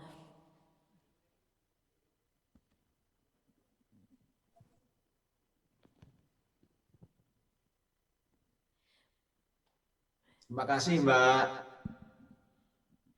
Baik Bapak, ini adalah pelakatnya dan akan kami kirimkan ya Pak ya. Ini suatu bentuk terima kasih atas paparan dan juga kehadirannya karena Profesor telah menempatkan waktu ya Pak ya untuk menyapa kami semua. Terima kasih kepada Bapak Profesor Dr. Henry kami ucapkan. Selanjutnya kami akan berikan kepada yang kami hormati pelakat sumber yang telah mengisi acara pada hari ini, yaitu yang kami hormati Bapak Wahyu Hidayat selaku anggota DPRD Banjarnegara. Baik, terima kasih Bapak atas kehadirannya. Berikut adalah pelakat yang akan kami berikan.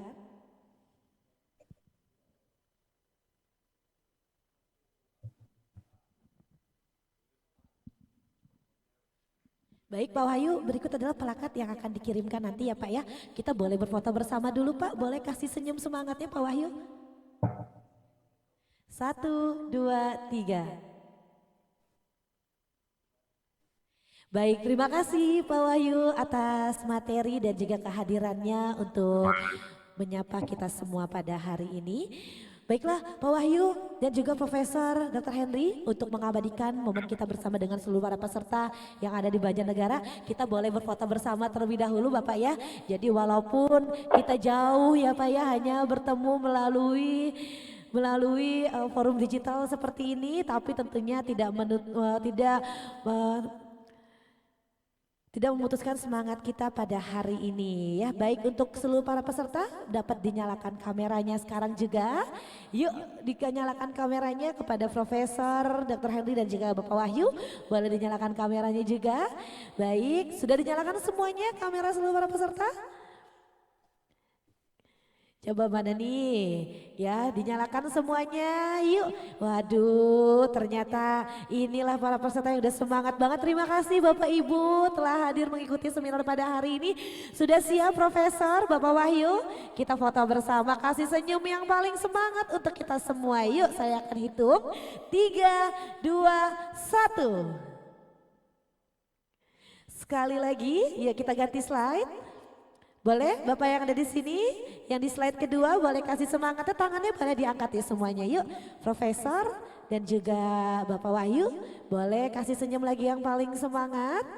Yuk kita hitung sama-sama 3, 2, 1. Baik, slide selanjutnya boleh kok kita pose ya, senyum bebas pokoknya. Boleh pose ya, boleh dikasih mantapnya, boleh dikasih sarang heonya juga boleh. Wah luar biasa banget nih, yuk sarang heonya mana, sama-sama Banjarnegara boleh kasih senyum paling semangat. Saya akan hitung 3, 2, 1. Mantap, oke tepuk tangan dulu dong untuk kita semua. Oke, masih lanjut fotonya ya. Oke, yuk. Masih lanjut fotonya, kita boleh kasih senyum sekali lagi. Yang paling semangat. Sudah siap semuanya?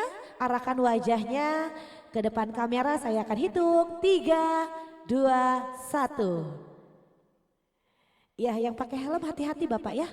Ya, selanjutnya kita foto lagi. Yuk, kita foto lagi. Kasih senyumnya yang paling semangat. Ini saking semangatnya ada yang lagi di kendaraan tapi tetap mengikuti seminarnya ya. Mantap, saya tepuk tangan banget nih untuk Banjarnegara. Oke, selanjutnya yuk boleh kasih senyum lagi yang paling semangat Ibu. Tangannya boleh diangkat ya. Tangannya diangkat, kasih senyum paling semangat. Saya akan hitung 3, 2, 1. Masih lanjut, ayo masih dikasih senyumnya. Oke, luar biasa nih, coba dilihat wajahnya masing-masing ya. Boleh kasih senyum yang paling semangat, pastikan di foto dalam keadaan siap ya. Oke, saya akan hitung 3, 2, 1. Masih lanjut? Masih lanjut? Oke, masih lanjut ya, kita akan hitung ya. 3, 2, 1. Masih lanjut, masih lanjut. Yuk, kita akan hitung bersama. Dinyalakan kameranya Bapak Ibu, coba dilihat ini banyak kamera yang belum menyala nih. Boleh dinyalakan kameranya pada seluruh para peserta? Dinyalakan kameranya. Sudah? 3, 2, 1. Masih lanjut? Masih lanjut. Oke, yuk masih lanjut. Dinyalakan kameranya pastikan. Oke, kita akan hitung 3, 2, 1. Foto terakhir. Ya, semoga masih semangat. Foto terakhirnya dikasih senyumnya, dinyalakan kameranya. 3, 2, 1. Yeay, luar biasa. Mantap ya, tentunya luar biasa sekali ini untuk Banjarnegara yang telah hadir pada hari ini. Seluruh para pesertanya nih semangat-semangat banget ya. Ada yang lagi di rumah, ada yang lagi di tempat kerja, ada juga yang sambil berkendara. Nah, dimanapun tempatnya yang pastinya semoga ilmunya dapat bermanfaat. Semoga dengan seminar ini dapat membuka peluang usaha ya, khususnya untuk para peserta yang ada di Banjarnegara. Untuk itu tentunya saya mengucapkan kepada yang kami hormati ketiga narasumber kita, yaitu Bapak Dr. Andes Utut Adianto, Profesor Dr. Henry Subiakto, Dr. Andes SHMA. Terima kasih kepada Bapak Wahyu Hidayat yang telah menyempatkan waktunya untuk memberikan paparan materi kepada kita semua. Tentunya saya ucapkan terima kasih kepada penyelenggara acara pada hari ini, yaitu terima kasih kepada Kominfo, Bakti dan juga DPR RI. Terima kasih juga kepada seluruh para peserta yang ada di Banjarnegara. Luar biasa sekali tentunya. Mohon maaf bila ada salah kata yang disengaja maupun tidak disengaja. Saya Rani Ariska dengan ini pamit undur diri. Selamat siang dan sampai jumpa. Wassalamualaikum warahmatullahi wabarakatuh. Negeri ini jauh lebih luas dari apa yang pernah diceritakan orang.